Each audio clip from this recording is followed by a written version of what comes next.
तमसा नदी। अयोध्या से 20 किलोमीटर दूर है तमसा नदी। यहाँ पर श्री राम ने नाव से नदी पार की थी। श्रृंगवेरपुर तीर्थ। प्रयागराज से 20 से 22 किलोमीटर दूर श्री राम श्रृंगवेरपुर पहुंचे, जो निषादराज गुह का राज्य था।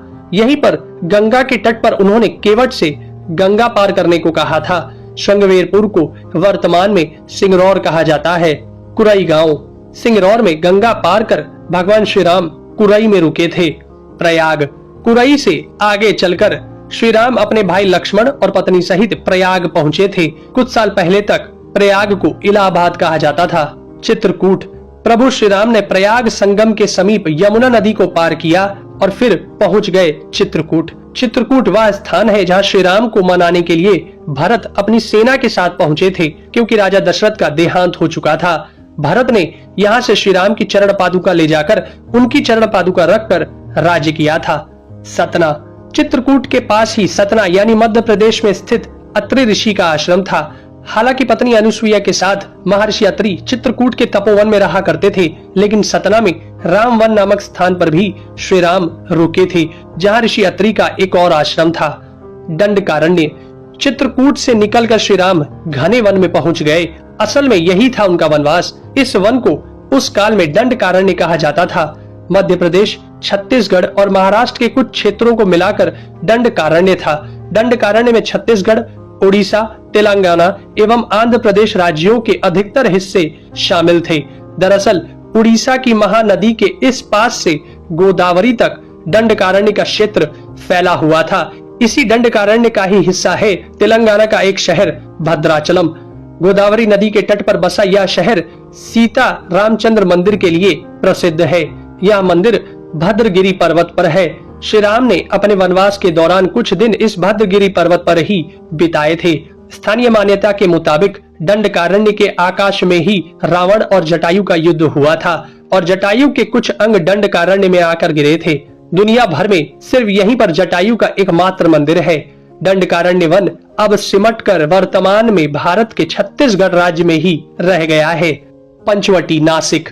दंडकारण्य में मुनियों के आश्रमों में रहने के बाद श्री राम अगस्त्य मुनि के आश्रम गए। यह आश्रम नासिक के पंचवटी क्षेत्र में है, जो गोदावरी नदी के किनारे बसा है। यहीं पर लक्ष्मण ने सूर्पनखा की नाक काटी थी। श्री राम ने खरवादूषण के साथ युद्ध किया था।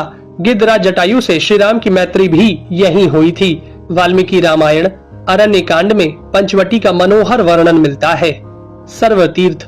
नासिक क्षेत्र में ही सूर्पनखा की नाक कटी तथा मारीच और खरवादूषण के वध के बाद ही रावण ने सीता का हरण किया और जटायु का भी वध किया था, जिसकी स्मृति नासिक से 56 किलोमीटर दूर ताकेड़ गांव में सर्वतीर्थ नामक स्थान पर आज भी संरक्षित है।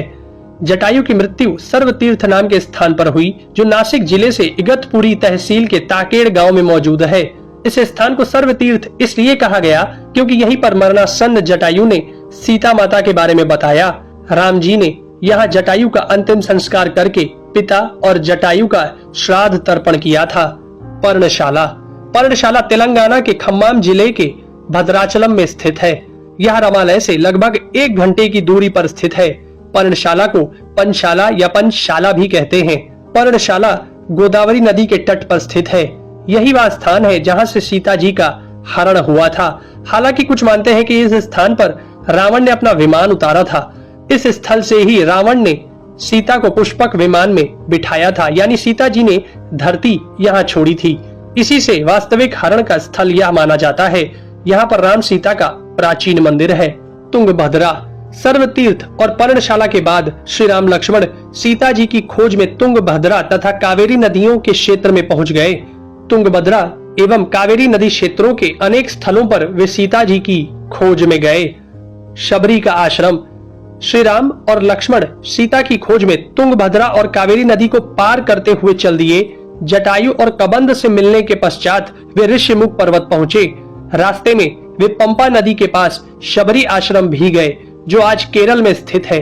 पंपा तुंगभद्रा नदी का पुराना नाम है। इसी नदी के किनारे पर हम्पी बसा हुआ है। रामायण में हम्पी का उल्लेख वानर राज्य किष्किंधा की राजधानी के तौर पर किया गया है।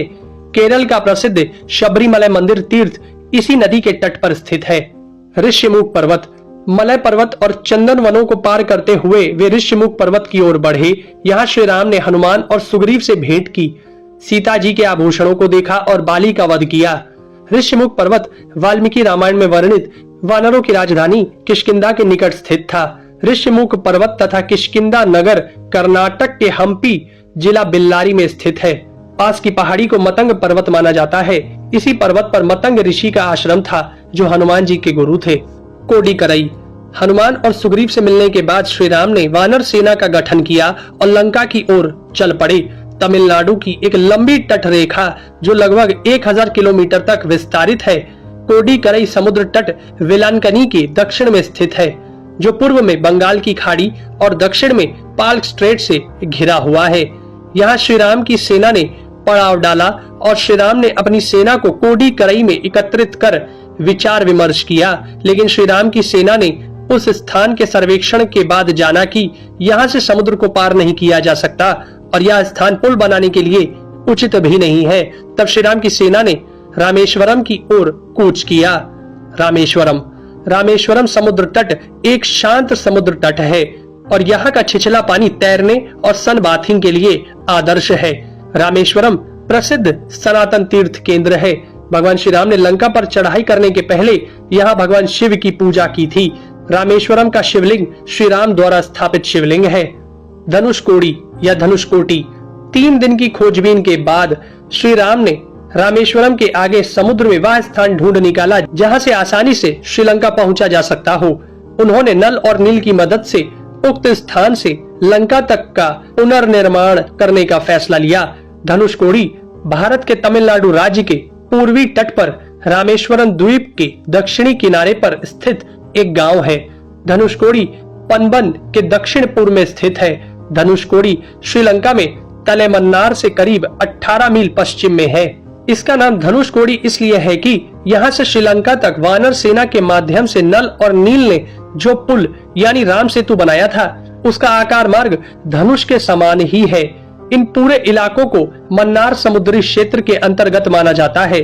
धनुषकोडी ही भारत और श्रीलंका के बीच एकमात्र स्थलीय सीमा है जहां समुद्र नदी की गहराई जितना है, जिसमें कहीं कहीं भूमि नजर आती है। नुवारा एलिया पर्वत श्रृंखला। वाल्मीकि रामायण के अनुसार श्रीलंका के मध्य में रावण का महल था। नुवारा एलिया पहाड़ियों से लगभग 90 किलोमीटर दूर बांद्रवेला की तरफ मध्य लंका की ऊंची पहाड़ियों के बीचों बीच सुरंगों तथा गुफाओं के भंवर जाल मिलते हैं। यहाँ ऐसे कई पुरातात्विक अवशेष मिलते हैं जिनकी कार्बन डेंटिंग से इनका काल निकाला गया है। श्रीलंका में नुवारा एलिया पहाड़ियों के आसपास स्थित रावण फॉल, रावण गुफाएं, अशोक वाटिका, खंडहर हो चुके विभीषण के महल आदि की पुरातात्विक जांच से इनके रामायण काल के होने की पुष्टि होती है। आजकल भी इन स्थानों की भौगोलिक विशेषताएं, जीव, वनस्पति तथा स्मारक आदि बिल्कुल वैसे ही हैं जैसे कि रामायण में वर्णित किए गए हैं। दोस्तों, ये